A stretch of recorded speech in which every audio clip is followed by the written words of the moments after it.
Assalamualaikum warahmatullahi wabarakatuh. Selamat pagi, siang, dan malam rekan semua. Apa kabar? Semoga sehat selalu ya. Nah, di sesi video kali ini kita akan membahas jasa konstruksi. Tentunya teman-teman udah pada tahu ya jasa konstruksi yang biasa kita kenakan PPh ada yang 2,65 dan 3%, ada yang 4%, sampai ada 6% ya, beda-beda tarifnya. Nah, ini sekarang kita akan bahas jasa konstruksi perihal PPN-nya, yaitu PPN-nya dibebaskan. Nah, mungkin teman-teman ada yang belum tahu ya, atau mungkin ada yang rada aneh, kok jasa konstruksi PPN-nya dibebaskan ya? Kenapa ya? Mari kita bahas bersama-sama. Bagi kalian yang baru berkunjung di channel ini ya, jangan lupa berlangganan gratis dengan cara klik tombol subscribe di bawah ini, lalu nyalakan loncengnya agar kalian mendapat notif pertama ketika channel ini update video terbaru, pastinya perihal perpajakan. Atas subscribe dan loncengnya diucapkan terima kasih.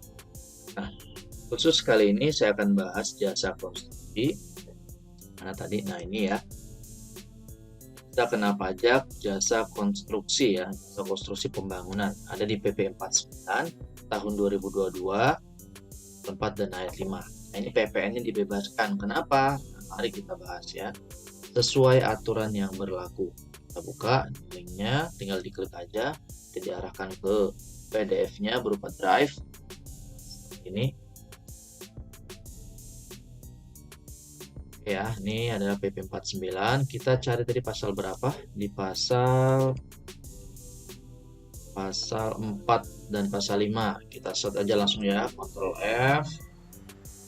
Muncul di pojok seperti ini, lalu klik pasal 4. Biar nggak kejauhan scroll-scroll ya, enter. Langsung muncul pasal 4. Kalau di handphone mungkin tinggal klik aja yang di pojok pencarian, pasal 4 udah langsung cari, ini pasal 4. Nah, konstruksi ya. Jadi jasa kena pajak tertentu yang atas penyerahannya dibebaskan dari pengenaan PPN meliputi jasa konstruksi. Nah, ini PPN-nya dibebaskan, namun teman-teman harus di-note ya, bukan jasa konstruksi all atau semua jasa konstruksi, bukan, tapi ada kriteria tertentu ya, tertentu nih ya, jasa kena pajak tertentu, yaitu jasa konstruksi yang diserahkan oleh kontraktor untuk pemborongan pembangunan tempat yang hanya untuk keperluan ibadah. Nah ya, jadi note-nya di situ, tempat untuk keperluan ibadah. Ini bukan all konstruksi ya, bukan semua pembangunan.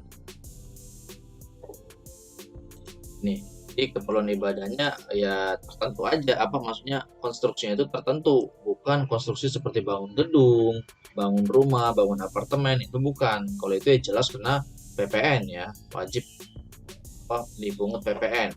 Namun kalau jasa konstruksinya itu untuk keperluan ibadah, maka PPN-nya itu dibebaskan. Kita ada ketentuan lagi di pasal selanjutnya untuk PPN-nya bagaimana, bisa dikreditkan atau enggak, berlakunya seperti apa. Nah, kita next aja ya, kita bahas sampai selesai. Nah, juga yang B di pasal 4 yang huruf B, jasa konstruksi yang diserahkan oleh kontraktor untuk pembangunan bangunan. Jadi nggak hanya bangunan ibadah, tapi juga pembangunan bangunan yang diperuntukkan bagi korban bencana alam. Seperti mungkin bangun apa ya, bangun tempat untuk tempat singgah ya, tempat untuk menampung orang-orang yang terkena bencana, seperti itu, yang ditetapkan sebagai bencana nasional sesuai dengan ketentuan peraturan perundang-undangan mengenai penanggulangan bencana, dan biayanya berasal dari anggaran pendapatan dan belanja negara, anggaran pendapatan dan belanja daerah, dan sumbangan. Nah, kalau konstruksi, dia jasa konstruksi untuk membangun bangunan yang diperuntukkan bagi korban bencana alam, lalu sumber uangnya itu dari anggaran pemerintah, itu pasti nggak dipungut PPN atau PPN-nya dibebaskan. Itu ya, anggaran pemerintah, notnya dari anggaran pemerintah.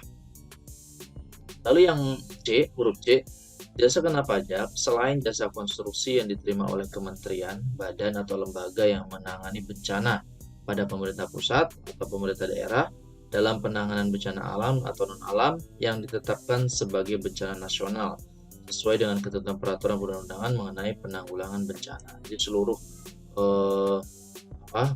pembangunan yang itu berasal dari uang negara ya, badan atau lembaga segala macam, itu juga tidak dikenakan PPN atau tidak dipungut PPN. Jadi notnya adalah jasa konstruksi untuk keperluan ibadah, jasa konstruksi untuk pembangunan tempat penampungan korban bencana alam, lalu juga sumbernya dari anggaran pemerintah ya, dan lain sebagainya untuk bencana alam. Pokoknya intinya untuk bencana alam maka itu tidak dipungut PPN. Nah, seperti itu ya. Jadi jangan salah jasa konstruksinya. Lalu di sini juga pembebasan mengenai dari PPN ya, pembebasan PPN itu tidak dikenakan PKB. Ini nggak perlu menggunakan SKB PKB. SKB surat keterangan bebas PPN. Jadi nggak perlu. Jadi kalau transaksinya adalah tadi jasa konstruksi tadi, maka itu udah harus bisa PPN-nya tidak dipungut ya, PPN tidak dipungut tanpa harus ada SKB ya, surat keterangan bebas. Ini nggak perlu. Ya, perlu surat keterangan bebas. Nah, lalu perlu digarisbawahi ya untuk di pasal 4. Kita coba lagi pasal 4 seperti ini. Nah,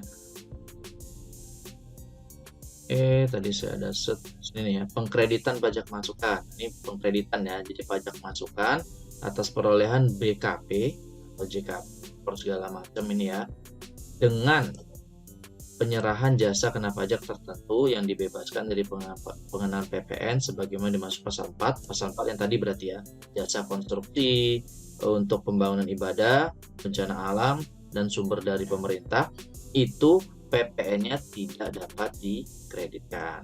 Ingat ya, jadi PPN masukannya atau faktur pajak masukannya itu tidak bisa dikreditkan karena kan PPN-nya dibebaskan atau tidak dipungut, jadi nggak boleh dikreditkan.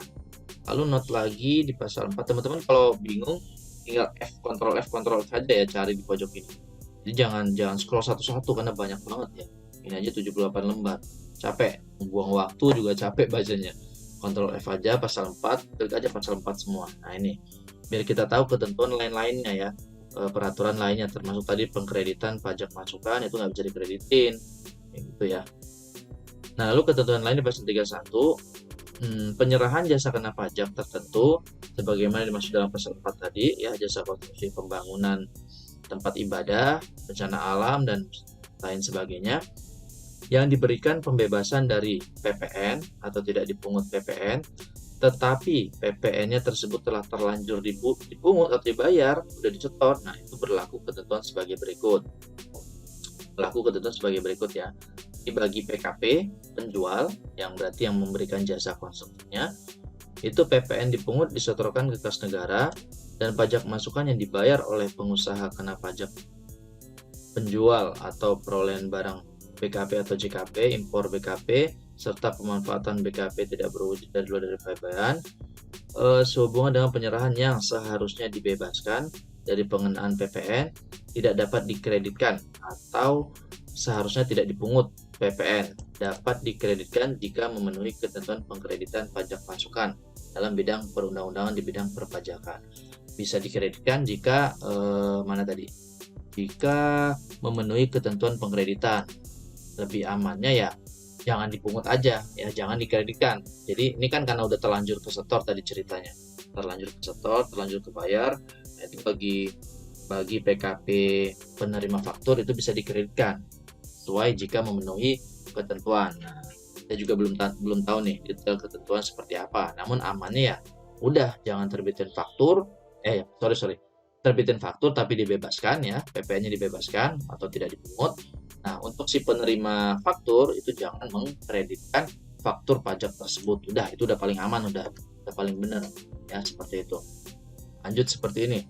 Nah, pada saat peraturan pemerintah ini berlaku atas ini ya, pasal 4 ini tadi, jasa konstruksi, itu yang dilakukan sejak tanggal 1 April 2022 sampai dengan sebelum berlakunya peraturan pemerintah ini, berarti berlaku di Desember ya, berlaku ketentuan sebagaimana dimaksud dalam peraturan pemerintah ini. Jadi transaksi yang sudah terjadi di mulai April dulu ya, April 2022 yang masih berjalan sampai sekarang, nah itu berlaku ketentuan ini, PP 49 ini ya, 9 tahun 2022 ini. Itu ada keterangan lain? Udah selesai harusnya ya. Nah, oke ya, selesai ya, itu untuk jasa konstruksi. Jadi teman-teman silakan di note jasa konstruksi, pembangunan yang berupa tempat ibadah, ya, tempat ibadah dan tempat pengungsi bencana alam itu bebas PPN. Oke, sekian dari saya, semoga bermanfaat. Jangan lupa bantu share video ini agar teman-teman lain bisa merasakan manfaat dari channel ini dan kita bisa sama-sama mendapat kebaikan. Sekian dari saya, ada kata yang salah mungkin dan saya mohon maaf. Akhir kata, assalamualaikum warahmatullahi wabarakatuh.